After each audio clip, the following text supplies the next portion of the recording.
Продолжуваме, браќи и сестри, со посланието до Колосјаните од свети апостол Павле. И имаме денеска многу содржајна негова посланица, која за сите нас е за поука. Вели перикопата која ја прочитавме. А кога ќе се појави Христос, нашиот живот, тогаш и вие ќе се појавите во Него со слава. Нашето очекување, нашата вера е дека Христос ќе се појави повтор пат. Еднаш се појави, се роди, еве сега ни се ближи рождеството негово, дојде значи на земјата, ама во еден друг вид на мисија.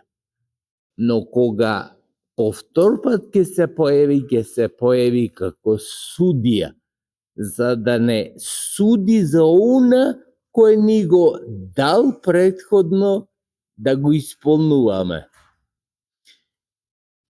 Тоа е во суштина што апостолот им кажува на христијаните околу него, дека вториот пат кој ќе дојде ќе се појават и тие. Нема никој да биде промашен, нема никој да остане во гробот, а да не го прими Христовиот суд. Затоа е многу важно да од сега се подготвуваме за судот Божји. Затоа умртвете ги вашите членови од телото, за земната природа во вас, блудот, нечистотијата, страста, лошата желба и алчноста која е идолопоклонство. Не ги набројува сите гревови апостол Павле што не одделуваат од заедницата со Бога, но ги споменува најкарактеристичните. Секој скоро може да се пронајде во овие видови на гревови. Затоа што човек ќе каже не блудствував јас во животот. Да, но некогаш му дошла некаква лоша помисла кон спротивниот пол или кон истиот пол. Сега гледате колку е модерно тоа и со истиот пол да имаат блудства луѓето. Значи, и помислата лоша е за осуда, а камоли делото. Тоа сака апостол Павле ни каже, особено да ни каже дека алчноста е себељубие. Алчноста вели е идолопоклонство, како да не служите значи на овој Бог кој се распна заради вас. Туку служите на идолопоклонички Бог. Затоа што биваш алчен кога Господ докажа дека ништо не може да биде, да има смисла освен заедницата со него, а човек да мисли дека преку богатството ќе си обезбеди подобар живот, тогаш е во крајна заблуда. Затоа апостол Павле го нарекува тоа идолопоклонство. Поради нив доаѓа Божиот гнев врз синовите на непослушноста, а меѓу нив некогаш се движевте и вие кога живеевте во тие пороци. Може некој од нас да каже дека не сме се движеле ние во тој круг на пороците? Ако речи така, тогаш на некоја врата неправа влегува во црквата. Гледате, еве ја права врата, западната врата, од тука влегува и владиката. Ама секој од нас влегува низ некоја врата во црквата. Тоа значи, ако мисли дека бил праведен и дека овие осуди не се однесуваат на него, тогаш си го промашил животот, што вратата ја промашил. Не влегал во црквата. Колку луѓе има традиционалисти денес, ќе ви кажат, јас си верувам во Бога, ама не одам в црква. А поготово поповите не верувам. Која е смислата на верата тогаш, ако не е права? Ние велиме православно веруваме. Некој треба да не упати во верата, тогаш кога биваме упатени и кога ја разбираме правата вера, тогаш го оставаме стариот човек. Живееме како нови луѓе. Тоа е важно и тоа сака апостол Павле да им каже. Вие некогаш бевте такви, ама сега, откако се покајавте и влеговте на права врата во црквата, не сте веќе такви или не треба барем да бидете такви. Од која е смислата на вашето покаяние ако ќе останете исти? Тоа е за тие што се идолопоклоници, веруваат во некакви богови, претходно како споменавме. Алчност е идолопоклонство, вели апостол Павле. А сега и вие отврлете го од себе сето ова. Вели гневот, јароста, злобата, хулењата, срамните зборови од својата уста. Колку е тешко да се отврли. Да мислите, човек има такви по природа, можеби, што не се гневат многу. Ама има луѓе по природа пак обратно што се гневат. Ма да го скротиш, тоа е работа, труд. Да си го скротиш гневот свој или да проголташ нешто што вела старите, е работа на скротување на таа страст. Не е секој роден да биде тивок и мирен и кроток и без гнев. Зависи од природата на човекот. Ама тоа не може да се оправда ако при тоа не сакаме ни труд да вложиме да го поправиме тоа. Затоа апостол Павле ни кажува дека треба гневот да го скротиме, не, или, ајде модерно денес го видиме, изнервира некој. И сега, како мачката, цепни ја мачката, таа веднаш ке те драсне.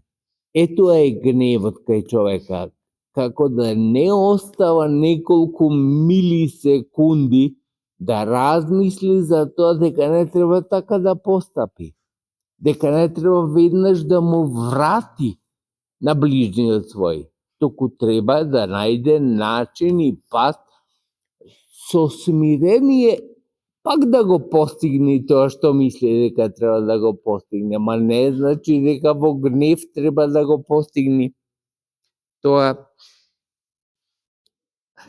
Не лажете се еден со друг, зашто го сооблековте стариот човек заедно со неговите дела и се облековте во новиот, кој се обновува во познанието според образот на својот Создател.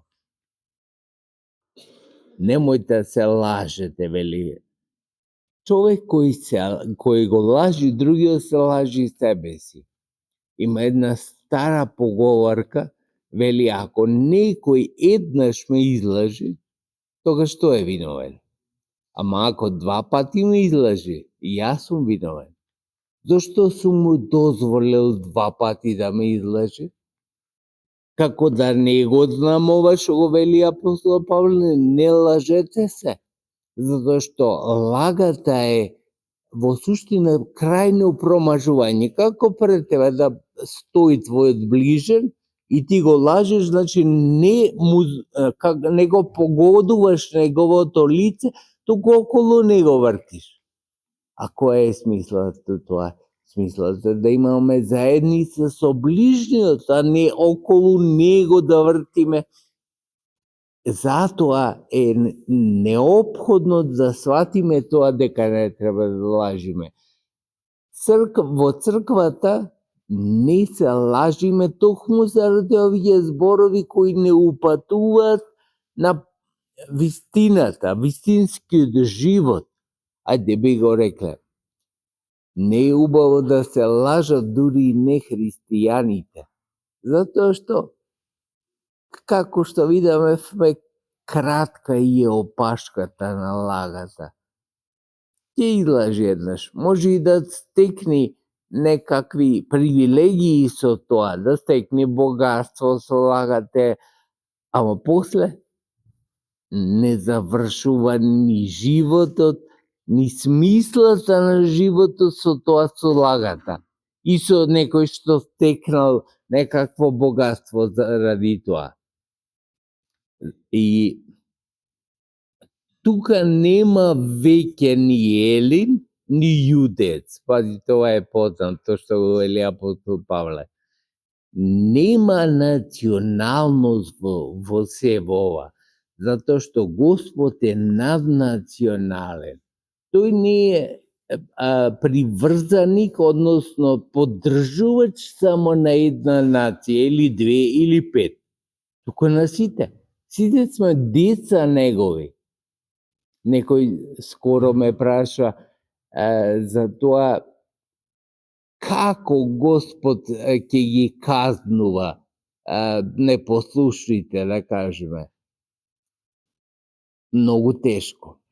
Затоа што секогаш ќе ја има милоста негова пред казната. А ако е неизбежна само казната, тогаш ќе употреби, иначе секогаш ќе употреби милоста негова. Ама ова го зборувам во аспект дека нема да има привилегија некоја нација. Нити елин, нити јудец, нити некоја друга посовремена нација. Никој нема привилегија.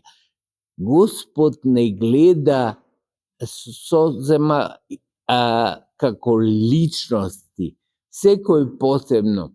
Тоа значи, не значи воопшто дека сме единки индивидуи. Значи нашата заедница која имаме едни со другите и со нашите предци, да кажеме. Ние се молиме за нашите предци, што порано поминале во друг живот, и велиме: Господи, каков ќе ми биде животот без еди кој си кој пред мене замине од овој свет. Тоа значи молитвата, а тоа Господ ќе го има во предвид. Не може да го остави кога ќе го суди тој брат наш.